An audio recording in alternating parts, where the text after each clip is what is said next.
Hello and welcome to this final first look exploring session looking at Julia Agrippina, Empress of Rome by Thomas May, written / performed somewhere around 1628. Got quite a definite date on that it happened that year.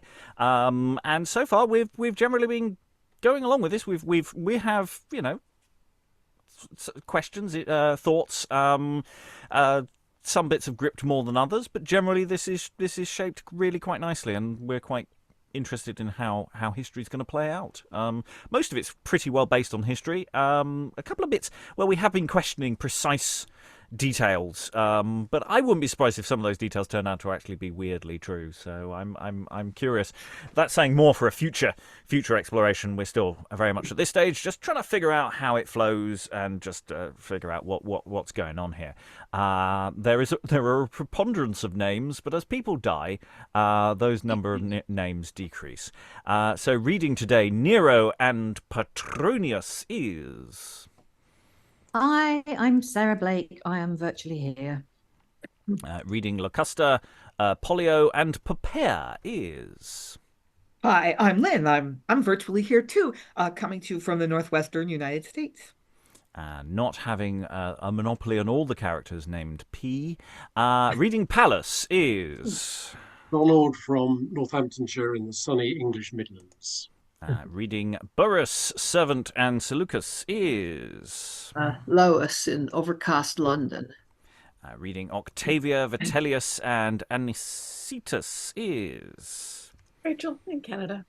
Reading Some Soldiers and Otho is. Alan marching through Suffolk.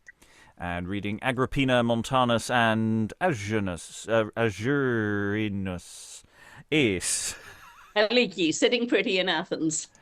I don't know why I'm struggling with that one. Anyway, I'm your host, Robert Crighton. I will be staggering through stage directions and leaping in if the doubling doesn't work. I'm not sure if there are any clashes. Some people might end up talking to themselves, but I'm sure they will be fine. So we're starting today with Act 4. It says in all our readers' scripts it's Scene 6. It isn't. It's Scene 7. It's not very long either. Act 4, Scene 7. Enter Nero, Solus. Shall I, that am an emperor, be checked, controlled, and baffled in my palace thus? I will remove this mother far from me, and give command to Burrhus to provide that house that was Antonia's for her. The palace shall be free to my delights. I make no doubt but that the people know and hate her pride, and will the less repine at what I do against her. I have told her, for she provoked me past all patience, part of my mind already. She shall rue, perchance too late, the fierceness she has showed. And exit Nero. Some people classify this as a new scene, Act 4, Scene 8, depending on your point of view. Enter Agrippina, Solus. Ingrateful Nero, is thy mother's power so soon offensive grown? Canst thou so soon cast off all filial duties, and forget what I deserve from thee? Wouldst thou deprive me of all power that gave all power to thee? Did I so wickedly for thee procure the height of human state, that thou shouldst take all stake from me with greater wickedness? O wronged Claudius, this sad punishment, my bloody treason and ingratitude to thy offended manes justly pays. By the most loving and most injured lord, the worst of wives was more beloved than now the best of mothers by a wicked son. I'll make him know what hand it was that raised his fortunes to this height. And enter Octavia to her. But wherefore weeps my dear Octavia? What accursed fate pursues the woeful Claudian family? Dear daughter, speak thy grief. Was I bestowed, or rather lost in marriage, to advance upon my brother's ruin, Nero's state, to be by him despised, hated, and made a base freed woman's slave? What freed woman? Acta, thy Nero's concubine, my mistress, that dares within the palace to contest, nay, to revile Octavia. She dares not, nor shall she do it. I'll slit the strumpet's nose if she dare speak against thee. You cannot, mother. Nero delights in none but her. His soul in Acte lives. On her he does bestow that love that's due to me, but me he loathes. Oh, dismal love, oh, fatal marriage. Take comfort, sweet Octavia. I'll redress thy wrongs, or venture mine own fall with thee. Enter Nero to them. You have complained, I see, Octavia. Is there a chiding toward? Has thy guilt and thy unkind wrongs thou hast already done, unthankful Nero, to thy virtuous wife, armed thee with such an impudence that now thou canst prevent her just accusing thus? How's this? Methinks, although thou hadst no spark of goodness left thee, yet in policy thou shouldst not dare maintain a base-born strumpet against thy lawful wife, great Claudius' daughter. Methinks, in policy, you might remember you speak to Caesar, not a child. 'Tis true, thou hast forgot the duty of a child. I will be better known. If I be crossed in my delights, I will be bold to cross you in your pleasures too. Oh, heavens, what pleasures, what joys or studies have I ever had but to prefer thee, Nero? Are my cares and all my labours thus requited now? Let not too vain and foolish confidence of what thou art make thee presume to wrong thy mother and thy wife. Thou shalt know the empire's lawful heir is yet alive. The wronged Britannicus is growing up to take his right and to revenge the wrongs which he and all his family sustain. I'll go myself to the Praetorian camp and plead his cause before the soldiers. There let one-handed Burrhus and that base, unthankful exile Seneca appear against the daughter of Germanicus. Yes, plead the cause of young Britannicus. And when you have done, provide an advocate to plead your own. Exit Nero. So abruptly from us, slides he mine anger so? Madam, I fear you took too harsh a way. His looks were wild and full of rage. My sad, misgiving soul tells me some mischief's working on his thoughts. Fear not, Octavia. We'll take the best and surest courses to prevent the ill that may ensue. And if mature advice and counsel cannot bridle him, we'll use another means to curb his insolence. I have already by my bounty made most of the tribunes and centurions. My guards are strong, and shall be vigilant over the safety of Britannicus as mine own person. There's no open act of mischief can be on the sudden wrought. The gods, I hope, will guard our innocence. And exeunt. Oh, Octavia, both. My sad, misgiving soul tells me some mischief's working in his thoughts. No shit, Sherlock. Charles, I'm sure it'll be fine. Agrippina's got it all sorted. Absolutely. Question, because we have so many unmarked asides in this. Does Nero actively say, and when you've done provide an advocate to plead your own? Is that to her or is that to the audience? There's part of me wondering, because that, is Agrippina not actually watching the signs, or are the signs not wholly there?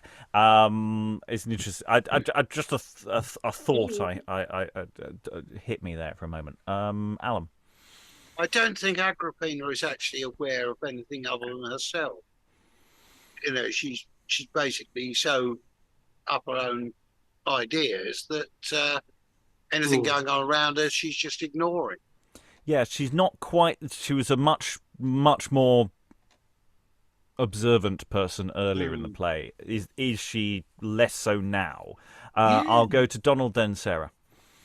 It's a very good exit line, or exit 3 lines, isn't it? If it is an aside, it's sort of, there is a natural. I'm going to share this with the audience. I think you could read it either way, but it would work very well as an aside as he is leaving and confiding with the audience. Yeah, because they're primarily Octavia's describing him, and Agrippina, more about what he's, how he exited rather than what he said. So there's the sense, so abruptly, his looks were wild, rather than he just kind of said a threat at you, which, Sarah. I'm finding this fascinating, and I really think you could play it either way. Because I agree to have him going off with an aside to the audience, breaking the fourth wall and raising an eyebrow, like, yeah, shit's gonna go down. I think would be very fun. But then on the other hand, I'm really interested in the character development of Agrippina here, because hubris is her like tragic quality, isn't it? We started to see this yesterday, and if she is getting to the point where she's just so full of it, really, and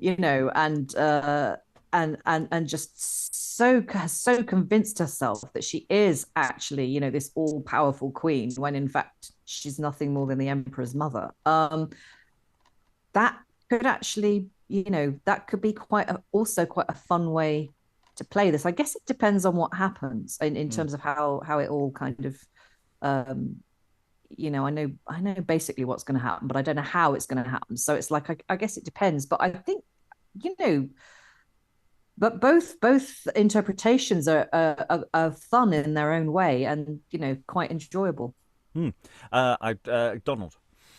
You could split the difference actually, and have the first line addressed to Agrippina, then the last line and a half to the audience as he's leaving, as if to say, you don't know what I've got lined up for you. Yeah, because I mean, you remember that this sequence opened with Nero doing an address to the audience, and Agrippina addressing the audience, which has a feel like they're in sort of music video quality to that. I'm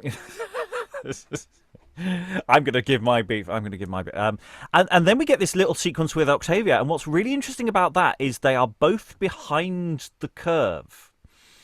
Octavia's coming in saying, "Oh, Nero's going off with Acte, and it's off." And of course, we know the plot's already moved on to what's happening with Poppaea. So Octavia's behind the curve. Agrippina in this context is behind the curve.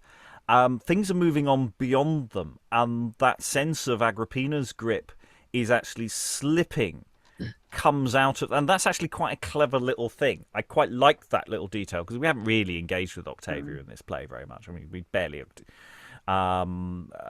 But the way that actually that functions in the play, I think is quite interesting, and quite engaging.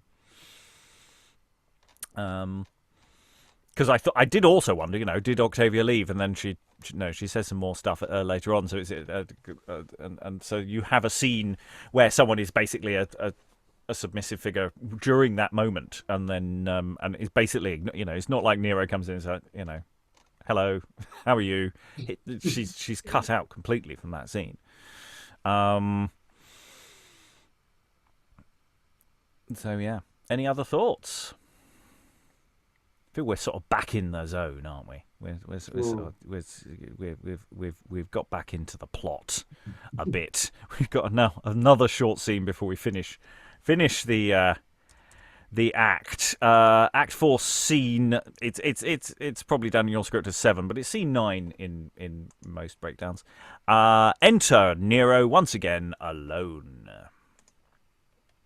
My fears have been too slow, and 'twas high time that Agrippina's thundering threats had waked my sleeping mischiefs, which shall now no more study disguises, but appear in bold and open acts, with Caesar's stamp upon 'em, fearless of vulgar whispering jealousies. Upon thy death, Britannicus, a price no less than Rome's imperial wreath is set. The deed, when done, will privilege itself, and make the power of Nero strong enough to warrant his misdeed. Who dare revenge or blame the offence that frees me from a rival? But I shall leave a worse and nearer far behind. My mother Agrippina lives. She lives, my rival, nay, my partner still, nay, more than that, my queen and governess. I am no prince, no man, nothing at all, while Agrippina lives. Must she then live to make me nothing? Must the name of mother outweigh a sceptre? Could the name of husband protect her, Claudius? No. Her own example shall teach me state. But first, Britannicus must be removed. His death assures my state, and makes me able to contest with her. That gentle poison which Locusta gave him, if poison 'twere, whilst we did vainly fear the people's talk, has kept my fears alive. Where is this hag? Enter Locusta. Caesar? Witch? And he beats her. Fiend? Fury? Devil? Mercy! Mercy, Caesar! I'll hew thy cursed carcass into atoms. Thou gavest Britannicus an antidote instead of poison. It was a gentle poison, and such as you commanded me to make. Hold, Caesar, hold, I will redeem all yet. Do it or die. It shall be done. No sooner tasted, but it shall hang destroy. on. Wait for it. Make me a poison strong, a quick and speeding one. It shall be done. No sooner tasted, but it shall destroy. I'll see the trial of it, and reward thy service well. But if Britannicus outlive this day shall be thy last. And they exit. And the act ends. This is an act, I mean, there's technically 9 sort of units of action here. But, you know, the last 3 that we've just done at the beginning of this session, they're all flowing into each other. This is the action progressing faster and faster and faster as the play goes on. I mean, we'll see whether we have that continuing progression in Act 5. But, you know, this is a fascinating moment with Locusta, who had a very bad reputation for doing some poisoning. I really quite like this custom. I'm trying to be subtle so that the poison works in a that nobody knows. I don't care. Just kill him quickly. Get it done. Okay. Customer service. I'm a professional. Let me do the poisoning. Aliki. I just love Caesar, witch. Fabulous. Yeah. I mean, it's sort of yeah. It's he doesn't have a high opinion of it. Yeah. What are we making of his second? What are we making of Nero's monologues actually here? Because as the play's gone on, he is doing more monologuing, and telling us what's going on in his brain. What are we getting from that? Sarah, you were monologuing away. I was monologuing away, and just from that perspective, I really enjoyed that. I mean, I didn't actually have a twirly moustache to tug on, but I felt like I could have had one quite easily. I love the way his ruthlessness is driving the plot. His ruthlessness and narcissism, because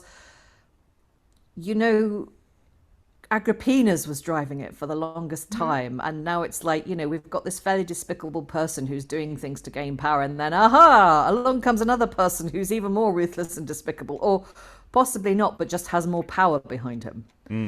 And just is pulling the rug out from under her feet, and seems to be sort of, I really enjoy this mixture of, on the one hand, he's pretty exasperated by her and fairly irascible. But then on the other hand, he seems to be quite enjoying it. He's like, yes, I shall do this now, and I am Caesar now, and go and poison my brother quickly, and let's just sort out my mother. And there seems to be a certain relish in it, which is quite fun, and certainly very fun to read. Yes, this thing, he's got power, but there are power brokers who got him to power, and they're clearly going to have to go, aren't they? The fate of many a kingmaker in their time. Lois, then Lynn. Muted at present, Lois. Yeah, I think it's being offered as a almost a textbook study of how tyrants develop. I mean, because he says, I'm not going to have to pretend any longer, dissemble what I'm doing. I can just do it barefaced. I mean, who can contest anything I do now? And it's kind of a progression from secret villainy or subtle villainy to just plain open villainy. But it's interesting that he himself seems to be analyzing the various stages of his development. Yes, there is a weird sort of increased self-knowledge, actually, of what's going on there. Lynn, then Alan. Yeah, Sarah said something about the possibilities for Nero is that he's even more villainous than Agrippina, or maybe he just has more power. I think it's the former. That's what the text is trying to do, because Agrippina's monologue at the beginning of this session, where she seems to regret murdering her husband, like, oh, poor Claudius, I shouldn't have done that. It seemed a little out of character for me. So maybe the play is trying to redeem her a little bit or soften her a little bit in order to make Nero seem even worse. So I think, but the point is, yeah, she's pretty horrible, but Nero, he leaves her in the dust. And I want to know, at what point during various of these scenes are these characters getting a back massage by the ghost of Caligula? Because that's what I feel this play needs, is that every so often the ghost turns up and goes, hi, are you feeling a bit murdery? Bit murdery? Bit more murdery. Alan. Yeah, one thing that struck me was actually the way that Nero's speech form has changed significantly from the bit earlier, which we assumed was actually scripted for him by Seneca. And the flow of words is very different once he gets into his, I've got the power and you lot can go play. I wonder also if it's just a structural thing, that as the play goes on and we're focusing on more and more, on fewer and fewer characters, that actually they have time to do some actual speaking in a, because Nero didn't say a lot in the very opening of the play. He was a very, very minor character. It's only when he gets power that he gets a voice, and as the more power you get, the more monologues you get. I wonder about that, because at the beginning of the play, it was all the civil servants. And all the civil servants basically had the power because Claudius was sort of delegating everything to them. And you actually didn't hear almost anything from Claudius either. And you could argue that maybe that's what this play is doing in an interesting way. I wouldn't push that too far. I think that will fall apart with the merest of touches. But it's a thought. Alan. The other one is, I don't think we'd seen Locusta before. No. I think that was her one and only. Yep, one and done. Random poisoner is required. It's like Xenophon earlier. We need Xenophon for this scene to say Claudius isn't well. Will we ever see Xenophon again? No. 6 lines and you're done. Lois. Yeah, I did think that was really funny. I mean, introducing a whole new character who comes on, has about 2 lines, and then promptly is beaten by the other person. I mean, it just this really seems like a bit of absurd drama. Yeah, and because the thing I was thinking about is, these are historical characters. These are people who existed. Whether they precisely did this, I mean, the reputation is that she organised a number of poisonings, or was available for consultation. But there's part of me on a production level going, well, maybe we just changed Xenophon earlier to Locusta, and the Locusta is the sort of in-house medic who poisons people, because who was in charge of Claudius? It was Xenophon. So again, I'm sort of thinking about concision, and also I think Eric was making the point that there's a lot of names in this play, and is our journey really necessary? Well, that sort of solves potentially a thing. I think it'd be on one level, it would be a bit weird because she doesn't really serve that function in reality, and it's a question of how much do we bend history to make it a better drama. And that's and then arguably Thomas May is being a bit too literal to history as he knew it, and that may remove opportunities to make things. But Caesar witch. I really quite like the scene, however silly it is. in the grand scheme of things. Okay, let's move into Act 5. Let's see what Act 5's doing. I'm assuming Britannicus isn't well. And or already dead. Act 5, Scene 1. Enter Burrhus, Vitellius, and Anicetus, and soldiers. It is the will of Caesar, soldiers. You must be all discharged from guarding her.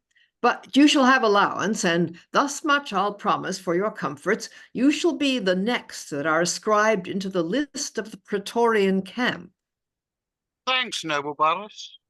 Go, Anicetus, give command that straight that house, which was Antonia's, be prepared for Agrippina and her family. Caesar will have the palace to himself. Does Agrippina know it? Not yet, I think. Is there displeasure then twixt her and Caesar? I know not. You'll excuse my haste, my lord. I must take leave. And exit Burrhus. I like not these new turns. I came to visit her, but now I'll spare my hail this morn. Whither so fast, my lord? Enter Pollio. To visit Agrippina? Stay, I'll tell you. There is some difference twixt her and Caesar. Her guards are ta'en away. I parted now from Burrhus, who discharged them. She herself shall be removed from the imperial palace. I like not that. I'll spare my visit then. And exeunt. Again, there's something quite. I was talking about soap opera the other day, and television and things. This is a very filmic script in the sense that so many of these scenes are incredibly short. Actually, so short, yeah. It's here to do some action, and it feels more filmic / televisual sometimes than it does actually theatre. I mean, that's not to say having short scenes isn't inherently theatrical, but there's something about that I'm finding quite interesting as an effect. It obviously means also every time I pause here that I'm killing the effect, which is maybe what we did yesterday when I was less with it. But yeah, this is moving the plot along again. It's all plot. Praetorian guards being reassigned. The duties are not there. I love Pollio's last line. Like that, not that. I'm not going to go round there any time I don't like the soon. sound of that. No. Yeah. Bye, Lois. Yeah, well, I was just it also makes the point that as soon as she's obviously out of favor, she's now there's two people who aren't going to visit her. I mean, she's not going to be in her usual state of loads of people coming. Mm-hmm. Isolation, both political and physical. Okay, any more? Otherwise, we'll just go into hopefully a slightly longer scene. Act 5, Scene 2. Enter Petronius and Montanus. Otto will lose his wife, then. Yes, no doubt. And I believe must leave the city too. Nero's extremely fired, and he will have her alone. Poor Otto must not rival Caesar, nor indeed is it fitting that the husband should make the adulterer a cuckold. Dost thou believe, Petronius, that this change pleases Poppaea? Yes, I warrant her. She thinks her beauty never could have done her a greater service. She seemed to love Otto extremely. I confess, Montanus, I think her appetite stood well to Otto. For it is a rascal of a winning carriage and a curious feature. But she has enjoyed him some time already, and that passion, which you call love, does move in a degree so low and feeble, it is soon swallowed up in the deep torrent of ambition. Poppaea's proud, nor can that breast of hers harbour a love so strong, but it must yield to pride, her quality predominant. What can she be but Nero's concubine? See not what high honour lies in that. You cannot tell what she may be in time. She cannot be Augusta. That high name, Octavia, while she lives, will keep. He dares not forsake that wife, howe'er he do affect her, to whom he may be said to owe the empire. For my own part, I know not how 'twill go, but I dare swear Poppaea ere this time has asked and heard what the Chaldeans say about her fortunes. Our fine dames of Rome must still be tampering with that kind of cattle. Their dogs, their monkeys, and themselves do nothing without the advice of such a cunning man. Hast thou seen Otto lately? Yes, today. How does he look upon the business? Faith, somewhat sad. But Caesar seems to use him so wonderful kindly that he cannot think he's wronged at all. Prithee, let's find him out. And they exit. I like this scene. I mean, it's disguising a certain amount of plot exposition business, but actually it is delightfully catty, isn't it?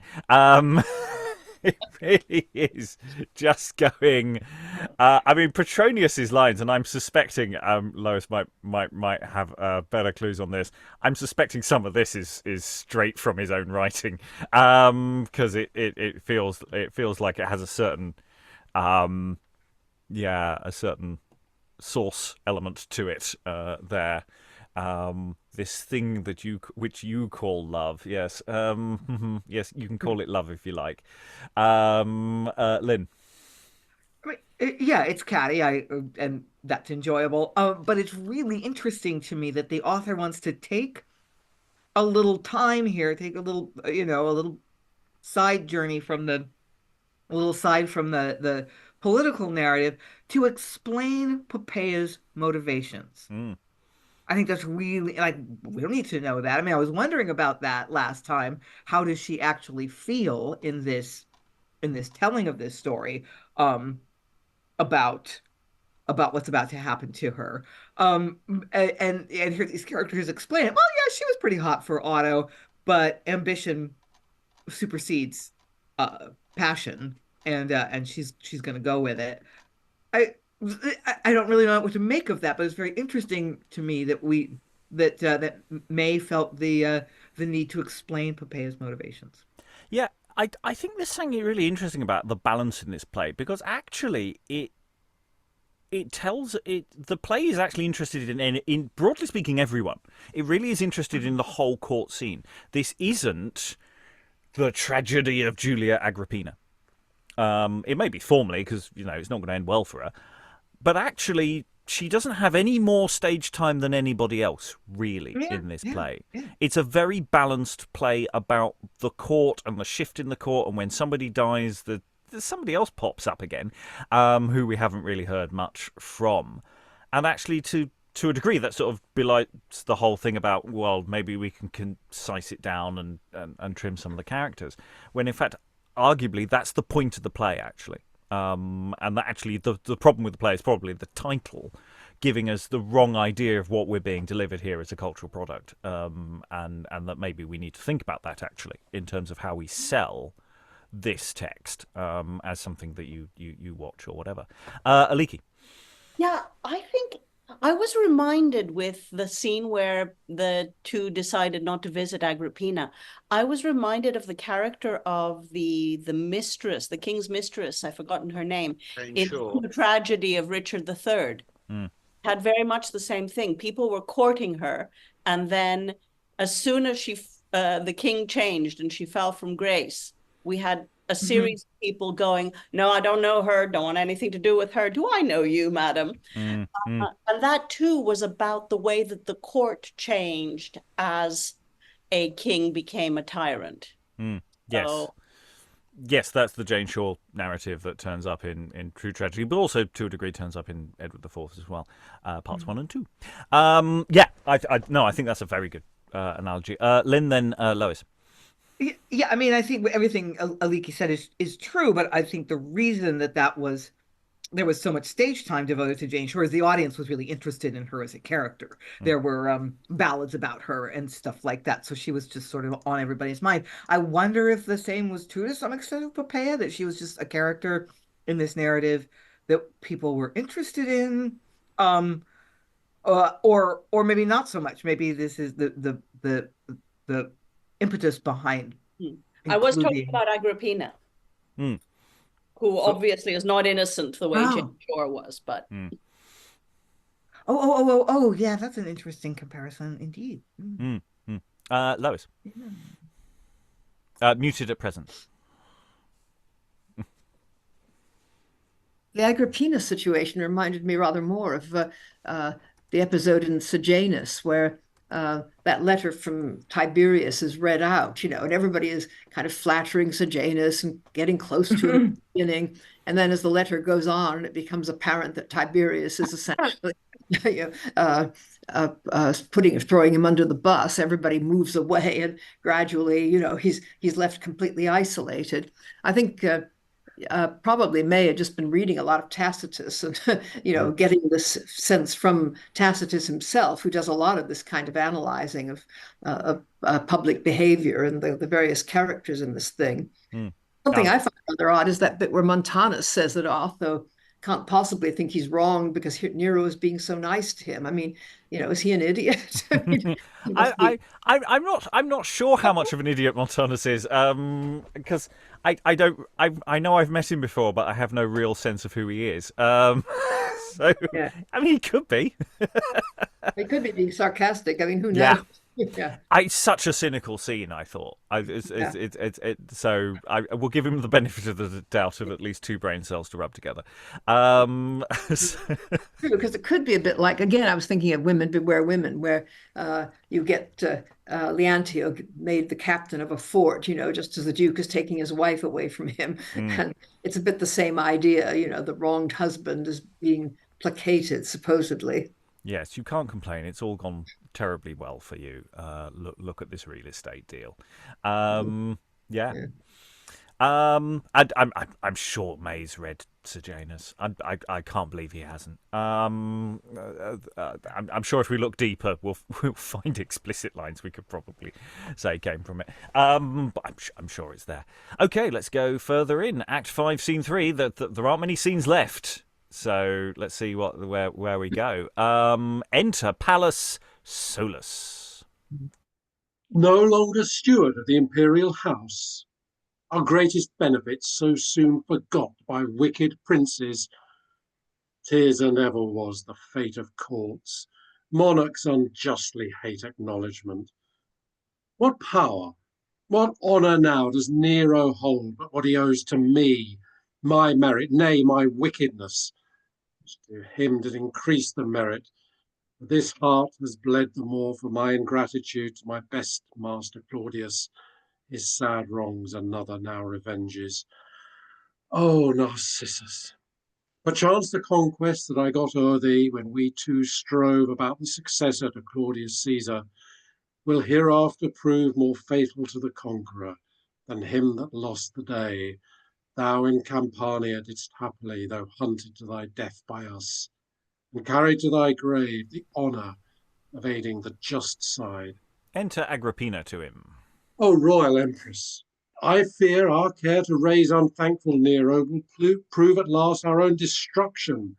My place is lost, I weigh not, but for fear it prove a step to your dishonour, madam. 'Tis for my sake that thou hast lost it, Pallas. With me my friends are hated.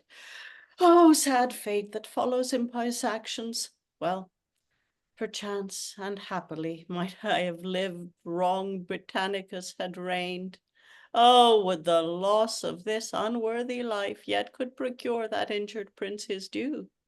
One fortune turned the course of things so strangely that you, madam, the prince's mother, and his razor too, should wish the other's reign? It can.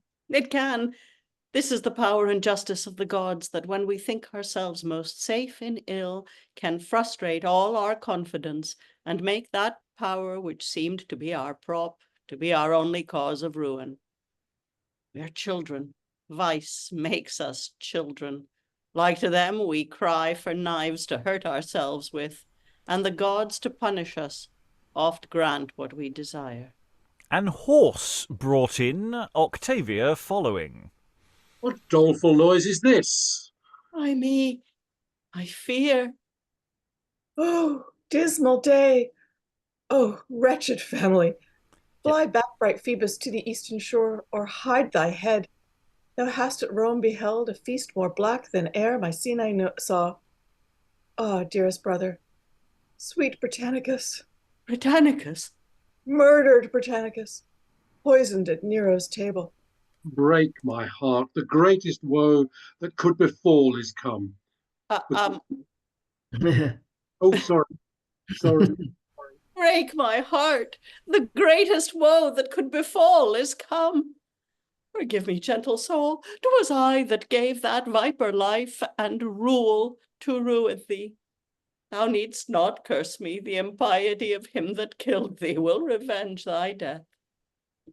Fair hope of Rome, sweet flower untimely cropped. What Parentasian shall sad Pallas make to appease thy wronged ghost and expiate my foul offences?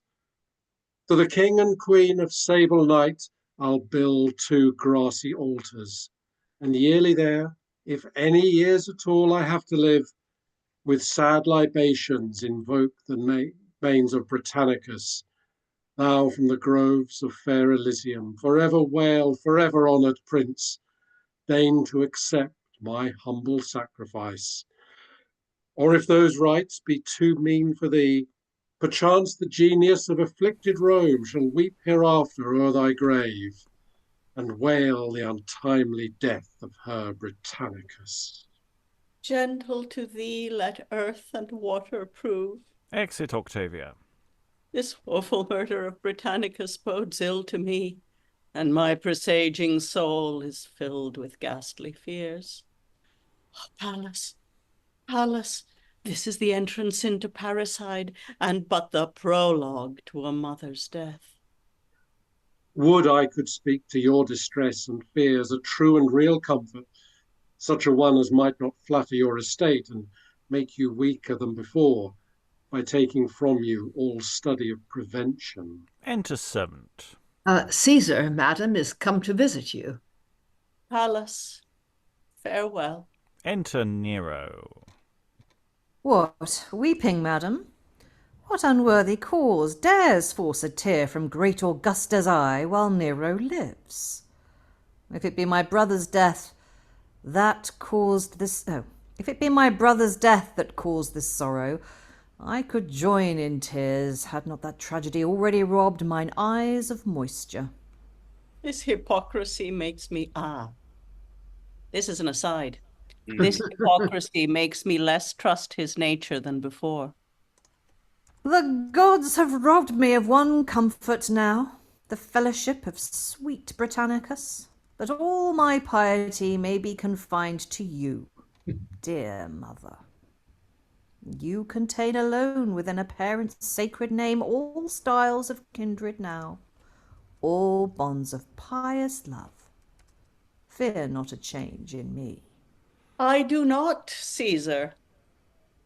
Minerva's feast is celebrated now, 5 days at Baiae. Thither you shall go, and feast with me, dear mother. There forget all jealous fears, and you shall never more complain of Nero. If the stratagem of Anicetus prosper, her complaint shall be to Pluto and the ghosts below. And exit. Quite a lot to unpack there. Along the line, also, not more quite important. Yeah, well, probably wasn't a horse. It was probably a hearse. I mean, it could have been a horse as well. You know, dreadful noises there. So. But they're all generally talking about death and destruction. It is spelt in the original and horse brought in, so it's an authentic error. It's not an error we've added. It's there. Yeah. Thoughts on the room. I'll go to Rachel, then to Lynn, then Aliki. 2 things. I quite like the idea of Octavia arriving behind a horse. Walking behind a horse is an unpleasant experience. Yeah. He's in a rough state. Mm-hmm. But also, I really loved Sarah's delivery of "Dear Mother." It was dripping with grotesqueness. It was awesome. Perfect. It was perfect. Lynn. So here's Agrippina and Pallas being basically like, "Oh, we did bad things, and now bad things are happening to us, and we're sorry." I don't like it. I mean, the play is kind of trying to moralize, I feel like, and I'm not buying it. And you know, there's a story from antiquity that Agrippina consulted a soothsayer, someone who could see the future, at some point in Nero's youth, and said, I want to try to make him emperor. What do you think? And the soothsayer said, he'll be emperor, but he'll have you killed. And she said, let him kill me as long as he's emperor. This doesn't seem like the woman who would say that, this Agrippina. So I don't know. I'm a little disappointed in the moralizing and the remorse. It's like, oh, the gods give us what we want to punish us. Whatever. I liked her better when she was more Machiavellian. Yeah, but I'll go to Lois. I mean, that's true, but it's also true that, I mean, they're only feeling remorse because things are going badly for them. And if things started going well, they'd forget all about it again. Yeah, and and this whole bit, when the hearse comes on, and Octavia, is reasonably sad for reasonable reasons, and it just everybody else sort of going, I mean, is Agrippina that sad about Britannicus being dead? I mean, really? Really? Are they actually? How much of this is performative public display? So there's part of me wondering how much of this is lying and how much of this is not. And then, of course, Nero turns up and it's just going like, the hypocrisy level meter just goes through the roof. Aliki, then Sarah. Yeah, I agree that it does, and I think that's in the scene. We had the scene before where Agrippina was going, oh, I shouldn't have murdered Claudius. This is his revenge. And then we come in on Pallas going, oh, I shouldn't have helped Nero become emperor. This is what comes of that. And then in she comes and they both together go, oh, we shouldn't have done it. I think it's great. The other thing I wanted to say is I think that first speech when Nero comes in, there's a lovely moment where what dares force a tear from great Augustus' eyes while Nero lives, where you could take it as, what's wrong? Oh, yeah, I'm supposed to be sad Britannicus is dead. Right, let me do that. Yes, I'm all cried out. Yes. Yes. Yeah, that's it. He does turn it around, doesn't it? It's go. And there's just on a textual note, when Agrippina says Pallas farewell as Nero enters, does Pallas actually exit at that point, do we think? That's a textual thing, throw it in the chat. Sarah. Yeah, I think her regret over Britannicus is pretty genuine, but only because she's like, oh, God damn it, I backed the wrong boy. I backed the wrong horse. Exactly. She's like, because she schemed against Britannicus and now I think she's feeling genuine regret, but it's only because, because Nero has not turned out to be the son, exactly, the son that she hoped he would be. And so it's like, oh no, that's really bad. Oh, and now he's killed Britannicus. Damn it, I can't get Britannicus back. I've got no power. And it's absolutely hilarious. And I mean, it is hilarious. All the fake, mourning is hilarious. But I think it's even funnier if you play that with a certain amount of genuine regret on her part, not because the poor dude is dead, but just because she's like, no, I've got no one to scheme over now. Yeah, well, and also, it's not even that she necessarily backed the wrong horse. It's just the absence of Britannicus does mean that there is a potential additional check to power. Because if there are two factions vying for power at the relative top of the power structure, then that creates a check and something you can maneuver with. But when all the power lies with Nero, then you are a bit stuffed. Lois. Yeah, well, just noting that, when Nero says, fear not a change in me, and Agrippina says, I do not, Caesar. I mean, that's obviously a lovely double meaning. Yes. Yeah. And then Nero does an aside at the end of going, oh, we've got a cunning plan. Yep. I wonder what that cunning plan will be. Let's find out how cunning it is as we go into Act 5, Scene 4. Enter Otho, who has mostly been referred to in this act, with his commission. The government of Lusitania, by Nero's grace and favour, is bestowed on me. Oh, glorious name of banishment, yet welcome now, since fair Poppaea's lost. I thank thee, Nero, thou providest a brave and honourable cure for that sad wound thou hast inflicted on my lovesick soul? How great a torture had it been to me to live in Rome divorced from her, and see that beauty folded in another's arms. Hence wanton thoughts, fond love, forever vanish. Collect, my soul, whate'er thou hast within thee of Roman left, and answer to the call bright honour makes.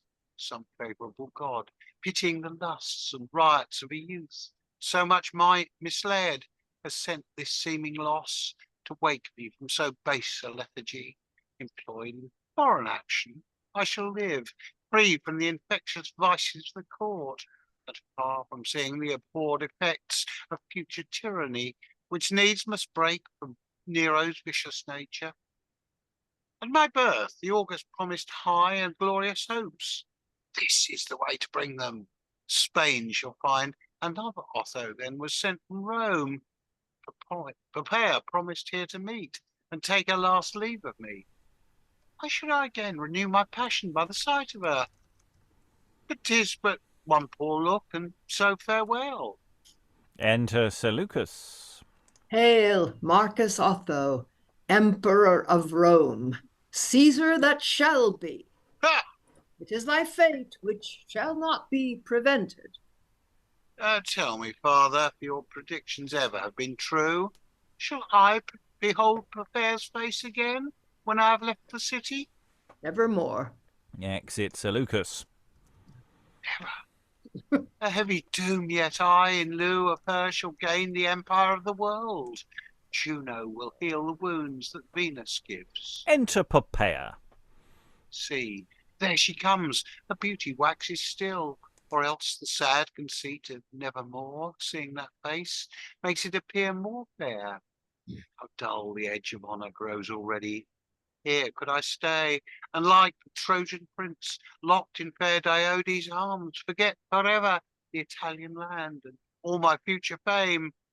Him Jove admonished to depart from thence, me, the command of Caesar's forces hence, and leaves no power in my election. Farewell, Poppaea. Oh, hard fate in love is mine, whose joys were never lasting yet. Speak not so soon that killing word farewell. What gain, alas, can one small minute be? Or if 'twere gain to me, to thee, Poppaea, 'twere loss to keep thee from thy Caesar's sight. He is thy servant, whom the world obeys. Ah, Otho, love can witness that this fortune was never sought by me. Thou wert too great a treasure for a private man to keep. No, live still happy with thy Caesar here, and grant thee one request. If of that love, which once we vowed so dear, there yet remains so small a part as may deserve the name of common friendship, use thy power with Caesar. My government may be continued long. Rather let me entreat on the contrary, and keep thee here at Rome. It must not be, never, whilst Nero lives, and lives with thee. It must be love no more, but friendship now, twixt us, Poppaea, which may still be kept in absence by good wishes, and without those nearer comforts which fond love requires. But who shall teach me to forget that sweet, delicious lesson which love's school did teach, when thy admired beauty was the book, and I a scholar too forward then? Oh, would great Caesar's power to cure my wound could but bestow it so private a good as loss of memory, but that, alas, were too unjust to cure, and I could wish rather to suffer still than quite forget that I was once Poppaea's envied love. I'd rather strive to solace my sick soul with contemplation of past happiness, and by recounting our former joys, deceive those hours of sorrow I must pass. And I, for comfort of our absent love, will cherish hopes that we shall meet again. No, think me dead, bright love, and I'll enforce my imagination to believe that thou, translated by some amorous deity, hath left the earth to beautify the sky, and turn astronomer in love to find thy figure out amongst those radiant lights which Jove's transformed paramours have made. Amongst those I'll seek for fair Poppaea's star, and swear I see it, rather than believe thou livest on earth, debarred from Otho's sight. I must begin to part, I see, but thou, in modesty, art loath to chide me hence, and bid me quit the place. Farewell, Poppaea. Such height of happiness mayst thou enjoy, as Caesar's constant love can bring to thee. As much good fortune follow Otho still. 'Tis power that parts us. Exit Otho. All the gods can tell how well I love thee, Otho, but those gods that have ordained another fate for me must be obeyed.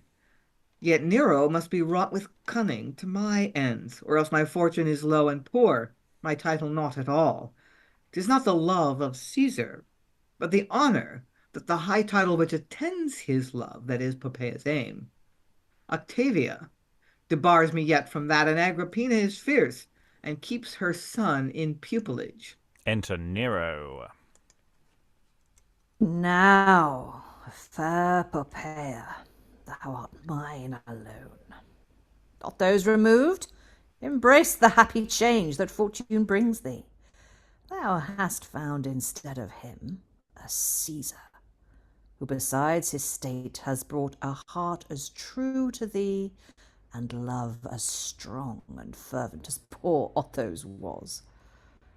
Thou wert before a diamond coarsely set, a clouded star. The fates did pity thee, and would no longer let that beauty lie eclipsed in a private family. No seat but Rome's imperial throne, no sphere but Caesar's arms were fit for these bright eyes to shine in, and the subject world to adore their lustre, like some constellation new risen to amaze mortality.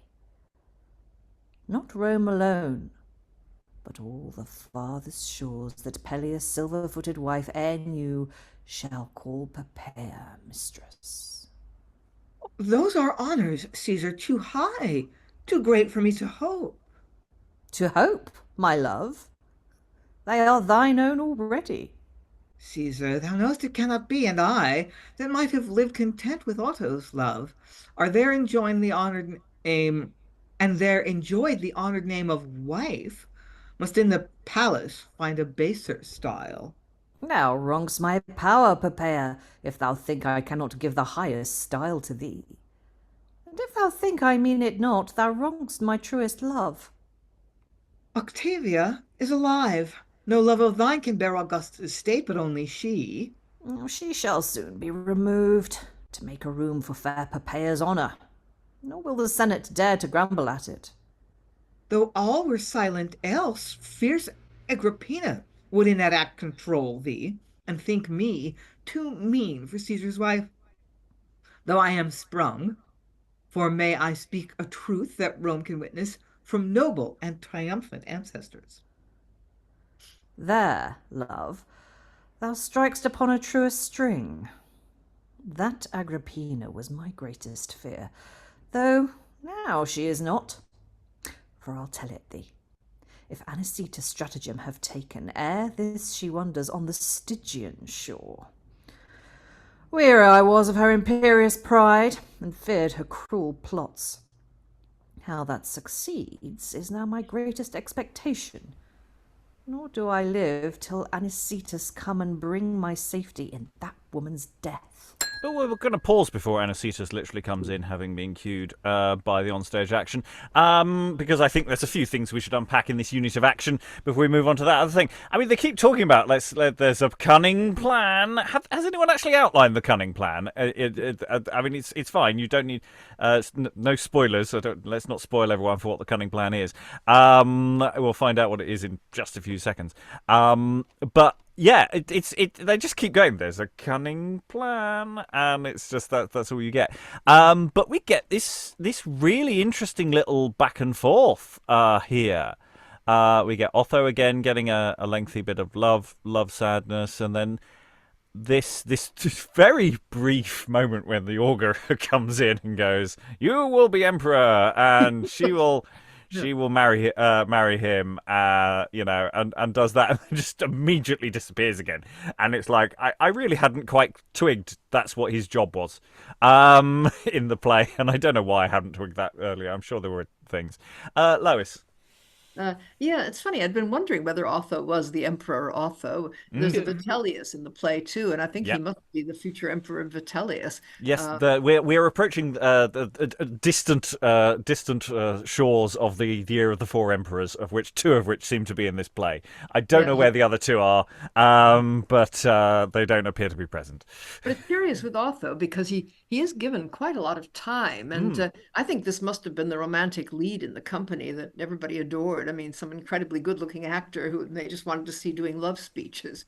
They really have focused on this Otto Poppaea plotline, and it is actually very interesting. I think I might trim Otto back a little bit. I think he's leaping out at me as being a bit too big in the narrative. I mean, unless you can somehow get him crowned at the end or something, but it's a while away before that's supposed to happen. And he's only number 2, isn't he? I don't think he's the first one of the 4 emperors that year. So, and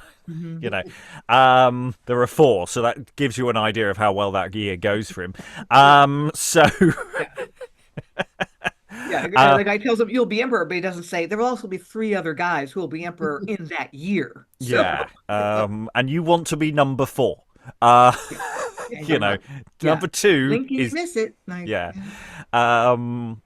So, but then Poppaea, and this exchange between him and Poppaea is really interesting, because it is this balancing of, well, we had a great time, didn't we? But there's power coming, and you know what? We quite like power.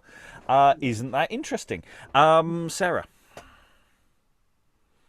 Yes, I think this is another one of those situations where you could play her character so many different ways, because on the one hand, she might have true regrets about Otto, particularly if he's super handsome. But on the other hand, it's like, gotta follow my star, babe. Gotta go and become Augusta. I just wanted to comment on what Lois said, because I just thought that was I hadn't thought of Otto as a sort of leading man, but that makes perfect sense. And it just occurred to me that I wonder if that was the case because, normally, I'm not saying that we don't get tragedies about women, because of course we do, like, Cleopatra for one and others. But normally with these, in these companies, the hero dude would be cast as the lead. He would be the tragic hero. And of course, the tragic hero, allegedly in this play, is a woman. And so I wonder if Otto's there to kind of, give the usual leading man a part, the sort of, the romantic lead, because otherwise there's no real place for him here.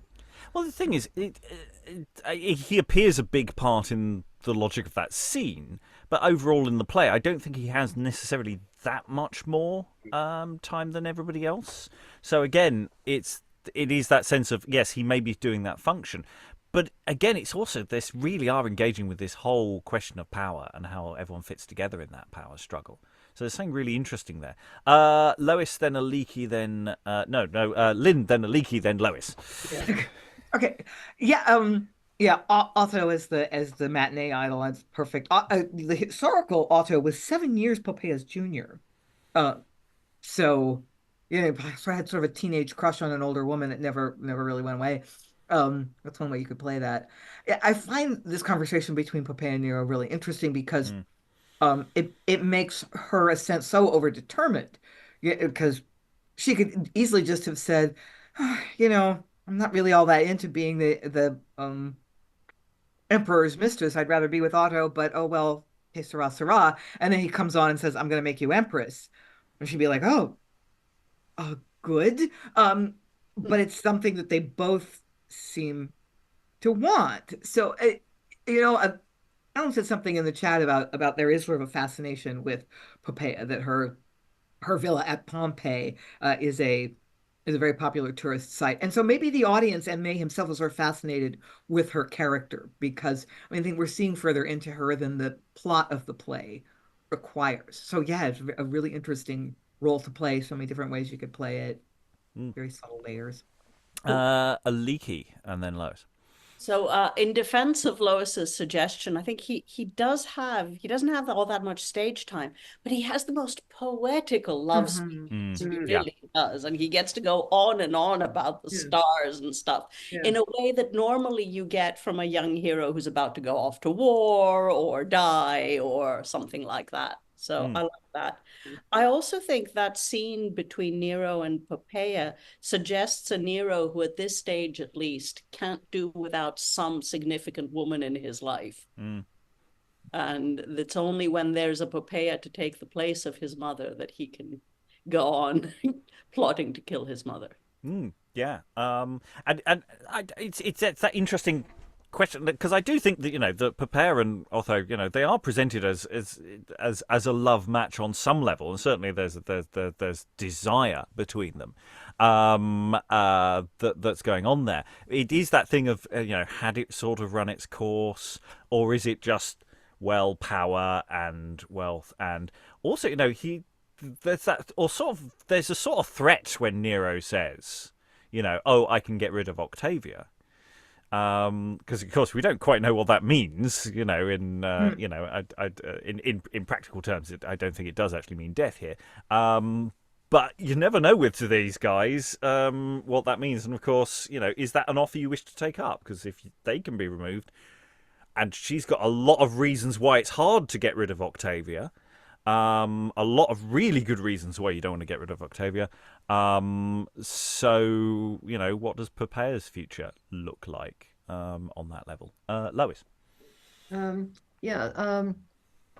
It's interesting that Otho and Poppaea actually talk about being good friends. You rarely hear people, former lovers, say something about friendship, and usually it's wishful thinking and something hopeless. But also when he says let's be friends, he also makes a point of saying, by the way, if you're going to have a lot of influence with Nero, make sure I keep my job. I mean, which is looking out for number one again. And the other thing is just that it's rather an interesting contrast, the way he talks to her, and then the way Nero, who comes in and offers her everything, talks to her. I mean, Nero hasn't got anything like that sort of poetic quality. Yeah.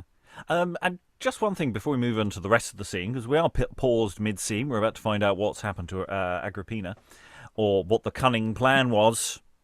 Very cunning. It's just actually we glossed over it earlier, but in the previous scene there is this, before Britannicus's death is announced, there's this brief moment of going, oh yeah, we killed Narcissus, and I just wanted to flag up, Narcissus was this moderately important character who we knew was going to die, and it's almost like Thomas May got to Act 5 and went, oh, I should mention he's dead, shouldn't I? Could have been a really good death scene too. Yeah. Yeah. But it did come across as something of an afterthought of just going, oh yeah, he's definitely dead. I feel a bit bad about that. Oh well. Move on.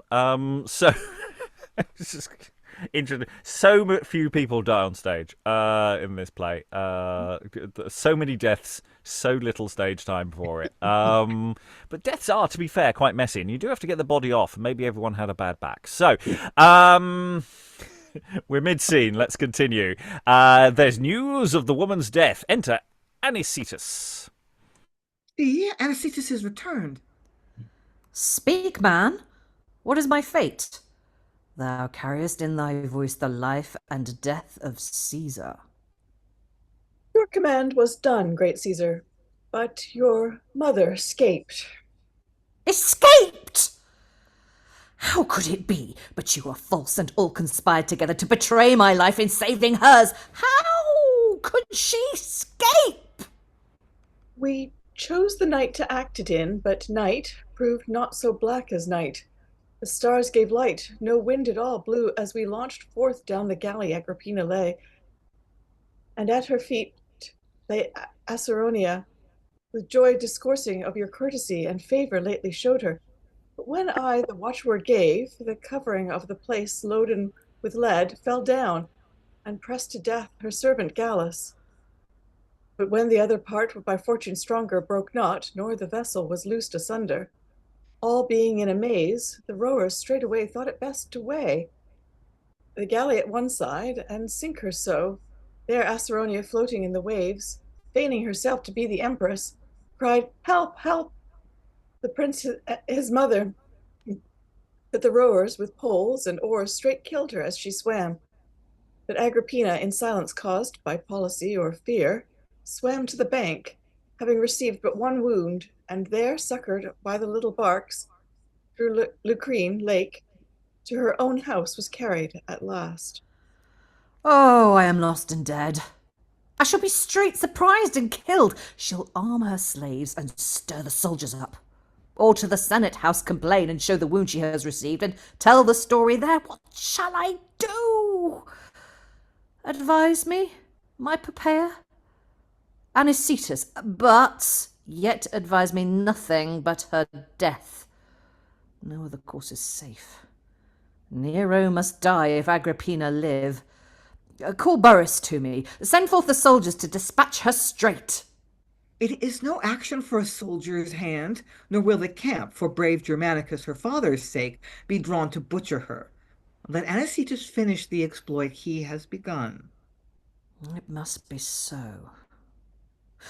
Go on with thy religious act, good Anicetus. Thou art obliged to finish it, or else what thou hast done already will procure my ruin rather than security. Choose thee what aid thou wilt. I have them ready. Fear it not, Caesar. Agrippina's dead. Oh, comfortable voice. Thou art the man, thou only, Anicetus, that bestows the empire upon Nero. To thy gift I will acknowledge it, and celebrate this as my day of coronation. Now, what plot shall we invent to hide the deed, and put the intent of murder upon her? To bring you news of her escape, I'll find a way to do it. 'Tis strange none yet come from her. See, Agerinus comes. Enter Agerinus. All health to Caesar. Augusta, by the favour of the gods, has lately escaped a strange and wonderful danger at sea. Caesar, when any of her servants come, what means this poniard in Caesar's presence, Agerinus? Treason! She sends to murder me. Drag hence the slave and torture him to death. He's free from guilt in this as innocence itself. Hence with the villain to his death. And thou, to Anicetus, forward with thy plot. And exeunt. Apologies, I didn't read a rather important stage direction there of Anicetus lets fall a poniard behind Agerinus. So it's like, oh, you've got a naked weapon in front of the emperor. Oh, You dropped your sword. No, no. How did that happen? Oh, yeah. Death. Okay, so I can't remember which play it was that featured this story before. It's not the first time we've heard this story. And there are conflicting historical accounts as to what happened to. But I'm just going to say that the plot to kill Agrippina, a bit too complicated. I'm you know, the thing about trying to murder someone, if you are basically working through various degrees of the laws of physics, trying to make sure that weights crush someone and then a boat sink. I mean, it's just too complicated, man. It's just too complicated. Just stab her. Just some pointy thing. Get a pointy thing. Don't do all this stuff and then get someone bludgeoned to death in the water. You know, it's a very complicated story. And the problem I have with it here in this, the way it's presented here, is that you does anyone else kind of feel you needed to know the story before they told it? Absolutely. It wasn't very clear in the way it comes across in this, because it is a ridiculously over-the-top, stupid story. And it's like, I kind of wanted to see the planning meeting for this one. I really do. I want to sit around. Okay, so we've got these weights, and they're going to come down and crush, and somebody crush her. That's what we're going to do. And if that doesn't work, that should then sink the boat as well. And it's just like, no. Yeah, that's just dumb. So a weird, really weird contested bit of history.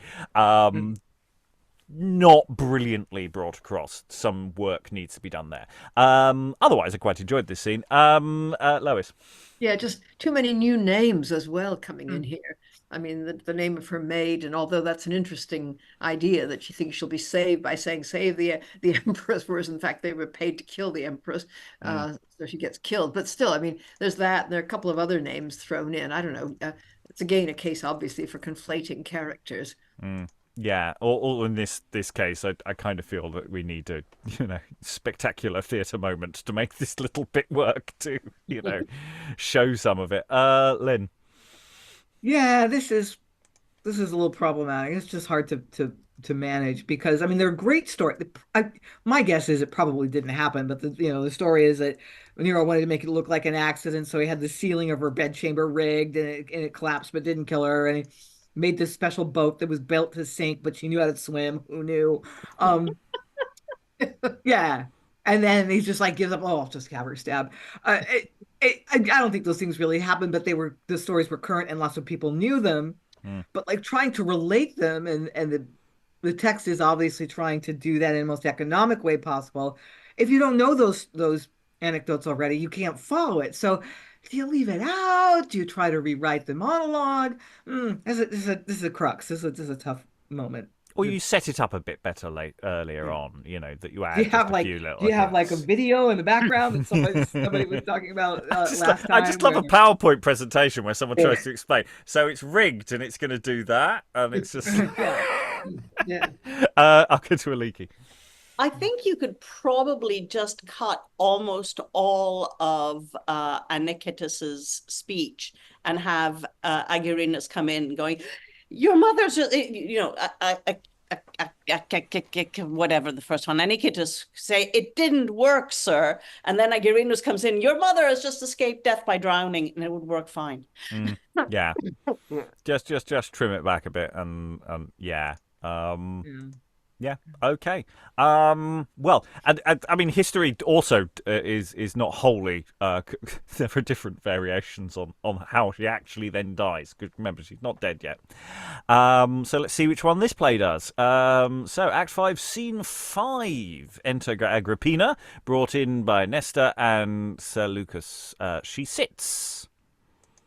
Leave me alone, but be not far from me. And the other two exit. Who would rely upon the gratitude of men, or trust the fruit of benefits that now behold, or shall hereafter read my woeful fortune? I, that have bestowed whate'er the world contains to be possessed by impious Nero in reward, expect nothing but bloody death. 'Twas too true. That strange deceitful galley was a plot, an impious engine made to murder me, as by the fierceness of the slaves, my wound and Acheronia's death, it did appear. Can I expect that Nero should relent? Or that the tyrant, in a brother's blood imbued already, should not rather think no mischief can be safe till fully done? Oh, had his thoughts been good, had my escape been grateful to him, all the house ere this with visitants and clients had been filled to ask and see how Caesar's mother did. Where now are all the hails, where now are all the hails, the bended knees, low prostrate faces and officious tongues that strove in honoring Agrippina's name? Vanished, alas. And naught but solitude, ill-boding silence, and neglect remain in this forsaken palace. But too soon, I fear the approach of villainy. What noise is at the door? Where are my servants? Menester! Seleucus! Gala! Xenophon! Answer made. Are they departed too? And vanish all my hopes. False world, farewell with all thy fading glories. But alas, whither from hence shall Agrippina fly? What regions are there in the other world but my injustice has already filled with wronged ghosts? There young Silenus wanders, Lollia Paulina, and great Claudius, my murdered lord. Yet those sad spirits, perchance abhorring Nero's false ingratitude and glutted with revenge, will cease to hate at last and pity Agrippina's state. Enter Anicetus, Olaritus, and others. Is Anicetus come again? Then I am dead past hope. Murder! Help! Help! You guess our business right, but 'tis in vain to call for help. Your guards are far enough. Oh, hold your hands a while. Hear me but speak. Consider with yourselves before you act a deed so execrable as will stick a lasting brand on your abhorred names. This murder will be famous through the world. All men will fly your hated company. Like birds of night shall you forever hide your guilty heads. Or, which is worse than that, Nero himself, who did command the deed, as you pretend, shall guerdon you with death and quit himself by punishing of you. Or rather venture Nero's frown and keep your innocence. Can they be innocent that disobey their prince his will? But sure you did mistake the prince. I am his mother. 'Twas I that gave him birth. Nay, more, that put into his hand the sceptre of the world. Could he command my death? We did not stand examining the cause. Then strike this wound, this tragical and ever cursed womb that to the ruin of mankind brought forth that monster, Nero. Here, here, take revenge. Here, justice bids you strike. Let these sad wounds serve to appease the hatred of the earth against Agrippina for dire Nero's birth. And she dies. Somehow. Well, I think she must have been stabbed. Here, here, take revenge, stab, stab, or here, justice bids you strike. Here, justice bids you strike. There you go. Yeah. That's the stab line. Sad wounds, stabby, stabby. Yeah. Cool. Okay, well, she's dead. That's yeah, stabby, stabby wounds. That's the way around it goes. So that's it for the that's the play. It's like The Sopranos, you know. It's just and blackout. We're done. You know, it's just no more. Yeah, I mean, she is the title character, so in a sense, the world stops existing the moment she's dead. And so we don't get a funeral. We don't get Nero pretending to be sad. Well, I mean, he might have been sad. I mean, it's quite a big thing to kill your mother. So. Yeah, Sarah. I'm feeling slightly cheated. I mean, it's funny because we had a play the other week which ended really abruptly, and I was like, "Oh yeah, no, I like this. This is great." I think it might have been even like last week, which you missed, Rob, but it was just like, yeah, the basically the uncle came in like a fairy godmother and told everyone to shut up and be happy, and they were, and people were saying, "Oh, that was a very sudden ending." I'm like, yeah, but it was great. It was hilarious. Yeah, the older So brother. in general, I am in favour of kind of quick and sudden endings, but no, this is not right. I'm sorry, and part of the reason is it ties into what you were just saying. It's like, yes, she's the title character, but frankly, we haven't had enough of her. And just giving her a massive speech at the end there does not. It's a bit like, you know, if moving forward about 3 or 4 centuries, like if you, like when you 3 centuries, when you read like Ivanhoe by Sir Walter Scott, and basically he's the hero, but he spends his entire life like in a tent having his wounds nursed by Rebecca, and it's like, dude, why is this book named after you? And I feel the same way about this play. It's like, what? No, she has been underserved by the playwright, or this play needs to not be about her. She needs to be a really fascinating side character, but then in which case, we do need that scene from Nero at the end, coming in and having a little chuckle, and then like getting a foreshadowing of his own destruction or whatever, and just like freaking out or whatever. There needs to be an extra scene here. Well, I mean, it's not just Nero. I think we kind of feel. I feel that yes, we've sort of closed off the Poppaea Otho plot line, some of the other, characters. Be quite nice for them to... Maybe this act has peeled off, actually, those layers, looking back at it now at some of those earlier scenes, that they are farewell to certain characters. But I think we could probably solve this with a wedding at the same time. Nero and Poppaea getting hitched in a sort of weird black comedy crossover moment of life and death happening simultaneously. I think you could do something about that, but I don't disagree. I think there's something about that. This isn't the climax of the play, is it? And though I do love Anicetus' last line, and she's going, "I'm his mother. He wouldn't kill me." We didn't check why. We just got the order. I've just got all it says on the paper here. Donald. I think you do have to bring Nero back, if only to gloat over the corpse and then slow fade to black, or something, or everybody's triumphant around him. But I think Nero does need to hop through a curtain and just check the work before everybody goes in. Workmen, you can't trust them after that whole boat fiasco. Well, I was going to say, he's going to do a quality assurance on this one. Yeah. I'll go to Lois, then Alan. Yeah. I mean, this thing reminds me greatly of Monteverdi's opera, The Coronation of Poppaea, which dates from the 1640s, and I think pretty well all productions I've seen of that. Well, it ends anyway with a big duet for Nero and Poppaea singing about how much they adore each other. But I think, and this is after the death of, particularly Seneca, who gets a big death scene before he commits suicide, on order, of course. And but I think every production I've seen has had Poppaea becoming uneasy about the way Nero is looking at her, or I think in some productions there's a sense that he's measuring her throat, or and it does give the right feeling of okay, that they've reached the top, but it's not going to last.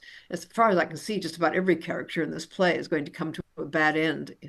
So you might as well get more sense of foreboding here. Yes, we've not had a death from Seneca in this, and that feels like a missed opportunity. But okay, in defence of its current structure, in the sense I was sort of talking about it's a soap opera. Or it feels like a soap opera. This court just keeps rolling on. It's just like, no, it's fine. Next week we'll find out what happens in the next episode. And that actually, that perhaps there is a legitimacy to it just stopping rather than ending, and that's kind of, that the world goes on. I don't know if that's a good enough excuse. Alan, then Aliki, then back to Lois.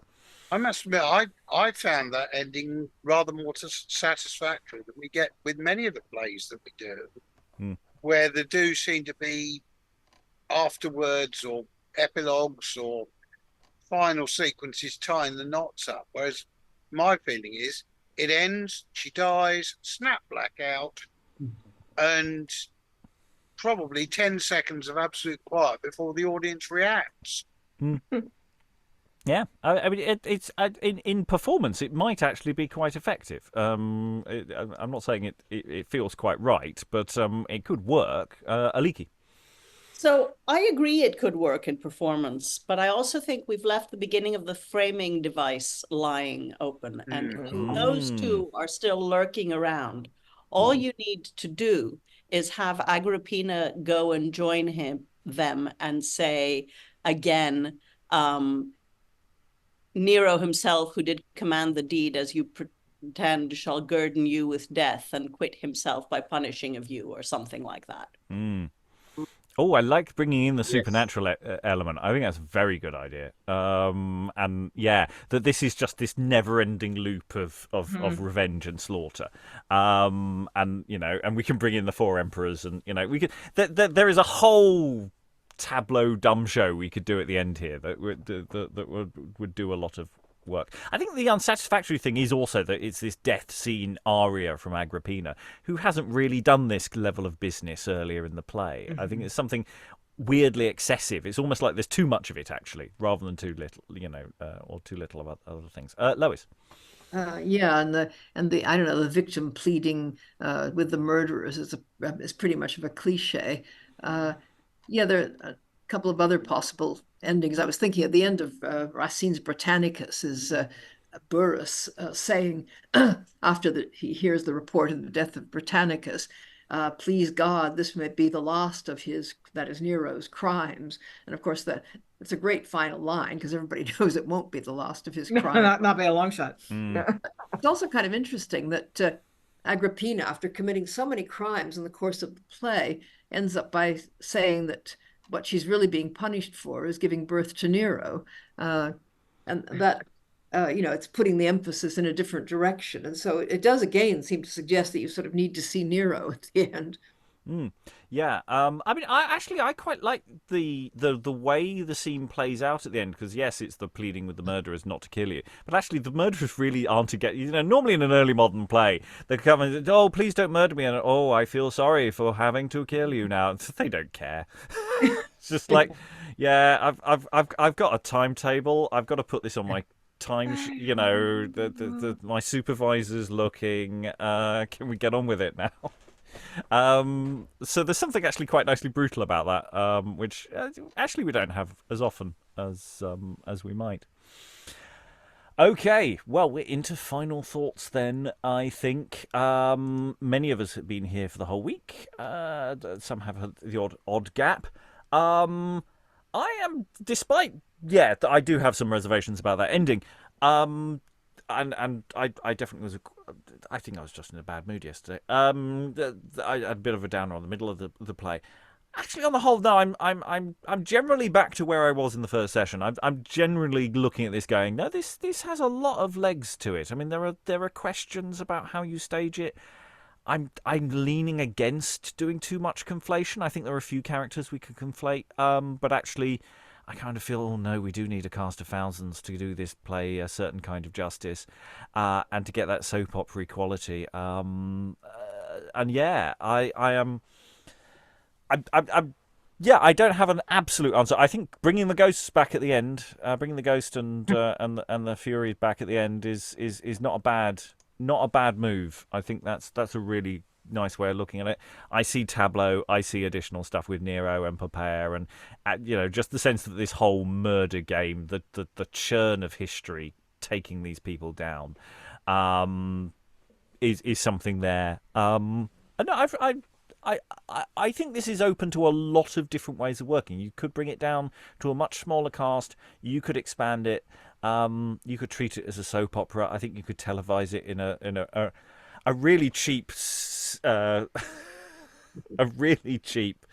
soap opera kind of setting, and it would work incredibly well, actually. So yeah, lots of options, but let's see. Donald, you've been here for the week. Any final thoughts? Well, I'm probably with you in that I think there was that slight dip, yes, and it picked up. And it did strike me that there are so many theatrical possibilities, particularly in the last third, and I would probably go for a supernatural ending with the ghosts of history coming back. So it's sort of, I won't say fully redeemed itself, but I think there is enough in there that would make an interesting stage. And I say, the advantage with any Roman play is we can program it with other Roman plays, and people come and see all the different variations of Rome. Because as I say, we've heard this. Bits of this are overlap with other plays, so there's a compare and contrast element that I think is quite fun. Aliki, any final thoughts? I've really enjoyed it. I think it's a really nicely put together piece of drama, and the verse is great. There's so much that can be done with it. There's irony, there's subtext, there's a lot of meat for an actor to chew on. Great stuff. Alan, any final thoughts? Yeah, I mean, what struck me is that it is much more of an ensemble piece in many ways, because there are about 8 significant characters within it, and they all get a pretty even share of stage time and some decent lines. I was taken by surprise with Otho's actually surviving to that point, and also getting that long and fairly poetic speech. I was fully expecting he was going to disappear under a passing chariot. Yeah, and the thing is, there are opportunities for doubling here to make it, but the big problem is going to be actually this. There are a lot of people; they all have names, and if you start doubling it too much, there will come a point where someone goes, "And who are you again? Who are you at this moment?" Which leans us more towards the student body, if the students are into this scale of drama. But hey, who knows? Maybe we can persuade a major institution to spend a lot of money on this one. Lynn, any final thoughts?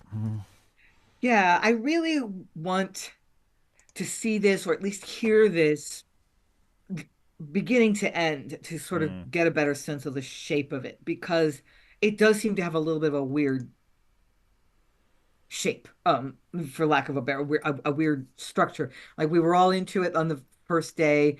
Many of us had the sense it dragged a little in the middle session, and then it seems to end really abruptly.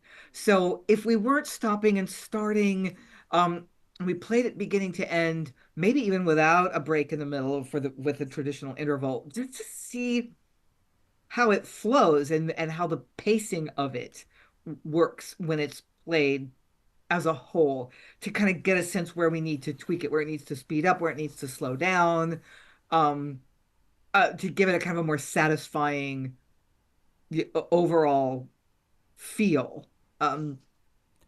Because, one of the great things about Agrippina as a historical idea, not necessarily the historical truth, is that she was so hard to kill. They tried to stage a couple of accidents, and then she survived both of those, and finally Nero throws up his hands and says, "Okay, just stab her."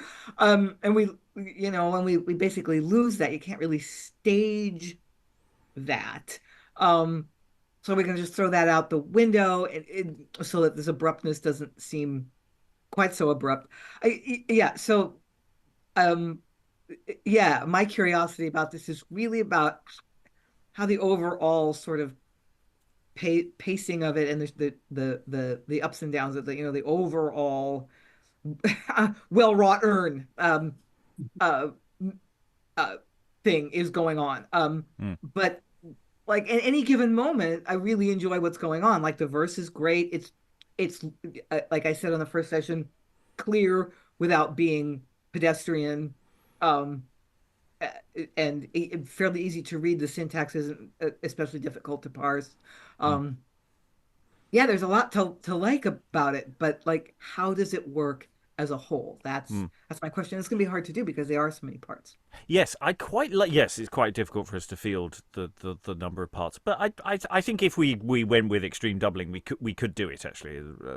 It is doable. Funny voices, silly hats. Yeah, I can, because most of the parts are relatively separate a lot of the time. It's just it gets very complicated, cat's cradle after a while. I think structurally it's actually fairly sound. I think what it's doing is it's like an express train leaving the station. It starts very slowly and it's all people talking about stuff, and then you get into Act 4 and there are 9 incredibly short scenes in Act 4, and Act 5 they're not much longer either, and I think it's just getting faster and faster and faster. And if you, as suggested earlier, take out the lengthy exposition of how the murder plot happened, which I think does genuinely slow down that scene, I think there is a sense of an express train, and which, if you're heading towards a blackout where everybody where she just dies, and you sort of, it's like you keep going in through the blackout, that might be an interesting way of looking at it. I don't think the play's quite shaped that way. I think it does slow down a little bit again in Act 5, but that sense, there is a shape there. I'm just again, like you, I'm not quite sure how in practice it will pan out in performance. And that would be a really, really important experiment to test, actually. Lois, any final thoughts? Yeah, I've been puzzled over the shape as well.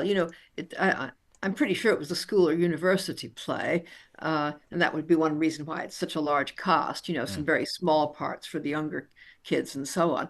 But the other thing it makes me think of, though, is really a kind of dramatized documentary.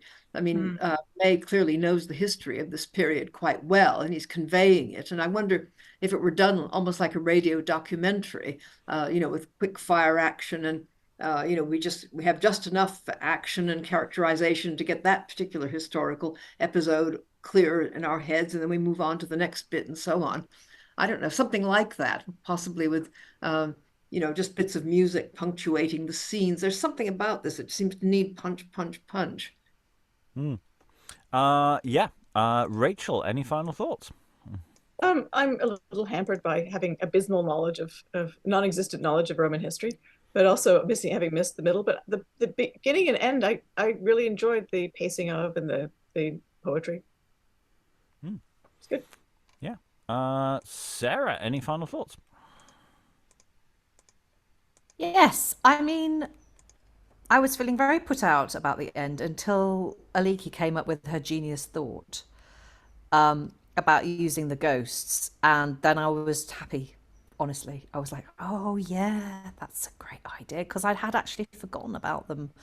But I think somebody, and I forget who it was. I'm sorry. Someone yesterday said that it might have been Aliki, or it might have been I can't remember. Sorry. About how you could have them like dropping in every so often and just like have them going through the play. And that just to me would that would finish it off in a really fun way. And even if you didn't do that, there are ways that you could sort of make the ending work really well, I think, just with like staging and maybe a sort of silent scene, or just other characters appearing at the end and not saying anything.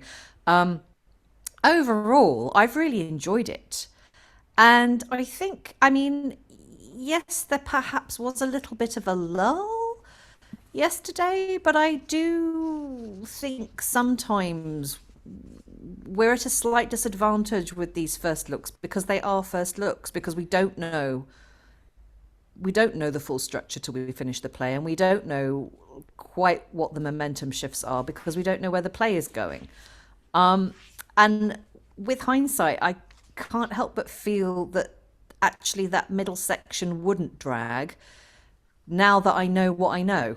Like, now that you know how the characters kind of what happens. I mean, Nero is just hilarious. Nero is just such a great villain in this. I mean, I know he kind of does tend to be, but he's just very, very funny. He's evil in a really hilarious way. And there's this sense of exasperation about him that, like, he's not really fully, even at this stage, early on, he's not really fully in control. Like, he's already a little bit, he's impetuous, he's impulsive, he relies on his advisors too much, and so I think probably in that middle section you could do a lot more with Nero, because this is, in a way, he's the one who goes on the biggest dramatic arc, because he starts out at the beginning like, feigning this kind of sane reasonableness, and then by the end he's just kind of, kill my mother. And I think that whole middle section,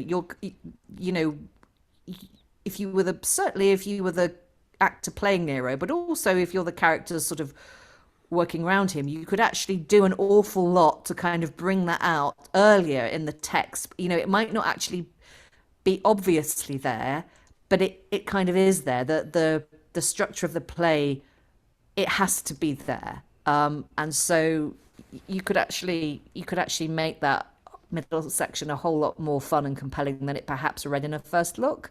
Overall, I just really enjoyed it. Yeah. Sorry, the reason why I was noticed I was looking away was I was doing some quick researching, because in my mind I was going, there's 3 plays by Thomas May. There are 5 that survive, and the earliest one, which we haven't done yet, The Heir, was performed by a professional company. There is a hint that it started off, there was an initial performance which was private, but apparently it was performed at the Red Bull, so which suggests he has some idea how to deal with the difficult crowd. So perhaps again, we've been slanting a little with some of his plays of going towards a more academic angle, but actually he does seem to be more associated with practical stage business than perhaps we've been giving him credit for. So that's something to explore, because there are 2 more plays by him to look at in the future, and I might I might nudge those further up the running order because I just hadn't twigged. Actually, for some reason I had it in my mind there were only 3, but no, there are at least another 2 that are extant. So it'll be interesting to see what's going on there. But we have, however, completed our initial run at Julia Agrippina. I think there's a lot of potential there. What your production ends up being, or for that matter our production ends up being, is very much open to debate. And what your thoughts are, don't be afraid. You can always share them in the comments section. Let us know if you agree or disagree. It's fine. We can agree or disagree. That's the thing. If you like agreeing and disagreeing in a more live context, you can always come and join us. There are sign-up forms always on the website in our Get Involved page at beyondshakespeare.org. So, yeah, you can always sign up for any of these exploring sessions in the future. All that remains, however, at this stage is thank all the wonderful readers for all their wonderful reading. Thank you very much, everyone, and goodbye. I am dead past hope. Murder. Help, help.